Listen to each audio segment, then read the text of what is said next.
أمامنا جماهير الأهلي بنغازي الحاضرة، جماهير الأهلي العريقة والكبيرة. تحية مادي بن منصف، إيفان، والضرب بقوة في اللقطة الأخيرة من نيمانيا وزملائه. شوف لقطة الإعادة، وقت مستقطع. رمزي أبو شعالة، ورمزي أبو شعالة، وكرة الشوط 25 مقابل 18، ونقطة البطولة للأهلي بنغازي، لاعب نادي النصر ولاعب المنتخب الوطني. ونقطة جديدة عن طريق حسن العش. مباراة طيبة إلى حد الآن، طريق 11 مقابل 11. نيمانيا في التنفيذ، جونا يخطئ في الاستقبال، وكان إرسال ناش.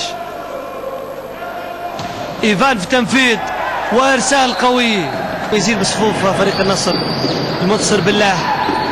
ونقطة أهلاوية جديدة، وقت مستقطع طلبه مدرب 14 حمزة الرملي،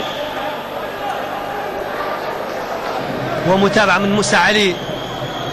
حمزة الرملي، وكرة الشوط 25 مقابل 17. مشاهدينا الكرام، إذن ينجح الأهلي بنغازي في كسب نتيجة الشوط الثاني ب 25 مقابل 17.